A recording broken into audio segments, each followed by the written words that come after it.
Marc Guehi did his medical as new Liverpool player from Crystal Palace, medical done in London. Everything was set for Marc Guehi to become a new Liverpool player. And then... What is up, Reds? Today is a dark day for the Anfield faithful. While we were waiting for a free transfer in the summer, Manchester City just moved in, paid the money, and snatched our #1 defensive target right from under our noses. Marc Guehi is officially heading to the Etihad. It's a monumental disaster, and today we're breaking down exactly how Hughes and Edwards let this happen. For Marc Guehi as new Manchester City player. Yes, because the exclusive story from the morning is that Manchester City in the last 12 hours have arrived in a very strong, convinced way to sign Marc Guehi from Crystal Palace. I've been telling you everything about this story. It's been a long story because for Marc Guehi, you remember last summer the deal has been agreed in terms of personal terms with Liverpool. The deal was also agreed in terms of transfer fee with Crystal Palace. We actually had a here we go because the deal was done. Marc Guehi did his medical as new Liverpool player from Crystal Palace, medical done in London. Everything was set for Marc Guehi to become a new Liverpool player. And then the move from Brighton to obviously Crystal Palace for Igor Julio, the defender, who had to be the replacement for Marc Guehi at Crystal Palace. The deal collapsed, and so Palace decided to call off the deal for Marc Guehi to Liverpool. That was a story that was surprising on deadline day, but the player actually did his medical. And then what happened after that? Happened that Liverpool, Bayern, Spanish clubs calling, but especially Liverpool, Bayern and Manchester City have been in a race for Marc Guehi for a long time for the summer transfer window. Then also Arsenal made some calls with Mikel Arteta really appreciating the player, but Arsenal were never really pushing because they obviously have already many centre-backs, and so for Arsenal was kind of opportunity. Something like, if you're going to be available in the summer, we could be interested, but never presenting a proposal.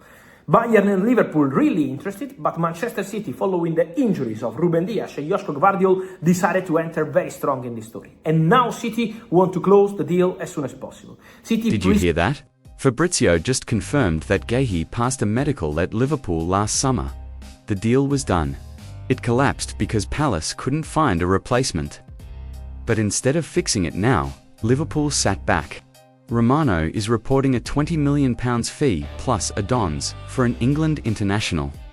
That is a steal. City acted in 12 hours. Liverpool have been waiting for 12 months. Do me a massive favour.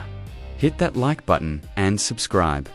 We are building the most honest Liverpool community here. A monumental cock-up, and there is no two ways about it. So Manchester City Extra, their account posted to say, City are to submit an official bid worth around £30 million to Crystal Palace for Marc Guehi. Personal terms are not an issue between City and Guehi, and an agreement between the clubs is not expected to be an issue either. Straight away, Fabrizio Romano replied to that post by saying, already submitted.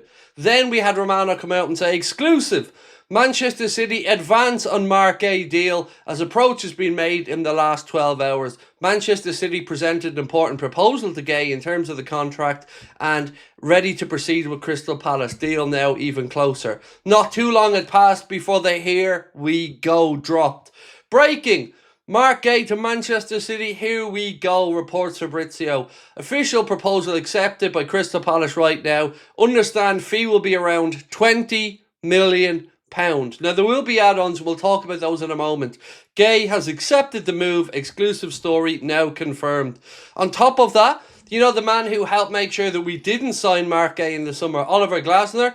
Well, he told Crystal Palace months ago that he won't be signing a new deal and that he'll be leaving in the summer. Romano said this, breaking. Oliver Glasner confirms he will leave Crystal Palace in June, not signing a new deal at the club. And in a direct quote, he said, I already informed the club months ago that I wanted a new challenge. And Romano said, exclusive story from December confirmed.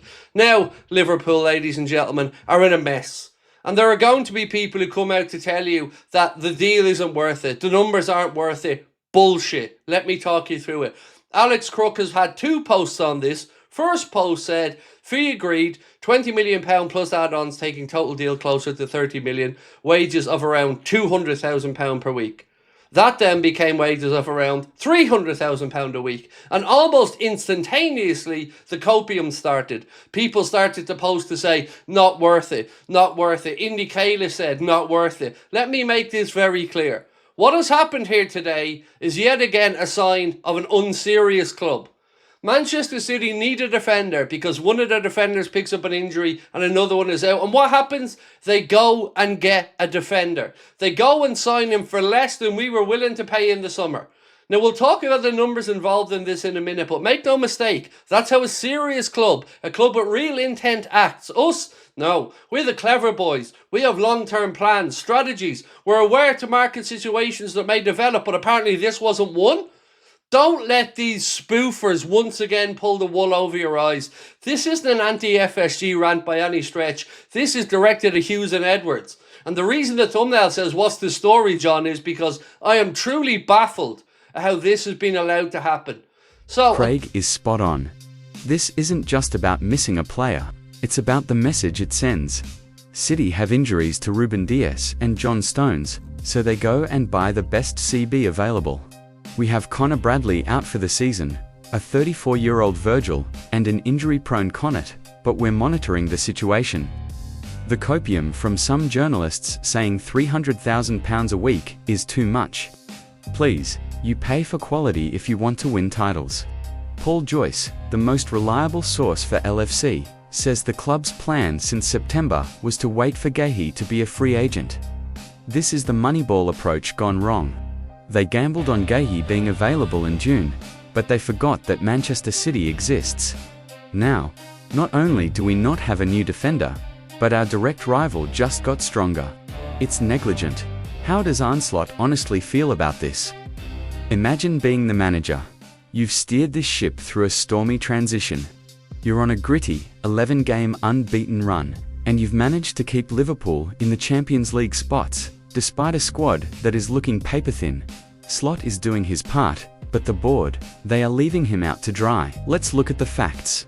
We just lost Connor Bradley for the rest of the season after that surgery. We have Alexander Isak, sidelined for months. We are down to the bare bones in defence, yet the club's response to a £20 million open goal for Marc Guehi was to sit back and watch our direct rivals, Manchester City, take him in 12 hours. City had injuries to Ruben Dias and John Stones, and they acted like a big club. They saw a problem and they fixed it. Is this an unserious club? That is the question every fan at Anfield is asking tonight. If you want to sit at the same table as Pep Guardiola and Mikel Arteta, you cannot operate with a wait-and-see mentality in January. While we play the clever boys waiting for free transfers in the summer, City and Arsenal are out there collecting the silverware. Slot is being asked to perform miracles with a squad that's one more injury away from a total collapse. Richard Hughes and Michael Edwards talk about market opportunities. Well, if an England international for £20 million isn't an opportunity, then what is? We are gambling our entire season on the fitness of a 34-year-old Virgil van Dijk and an injury-prone Connaught. It's not just poor planning. It's a slap in the face to a manager who has overperformed with what he's been given. You don't win the Premier League by being passive, you win it by being ruthless. And right now, Liverpool looks anything but ruthless. I want to hear from you in the comments. Is the season over? Or can Slot still pull this off without reinforcements? I'll see you in the next one. Up the Reds.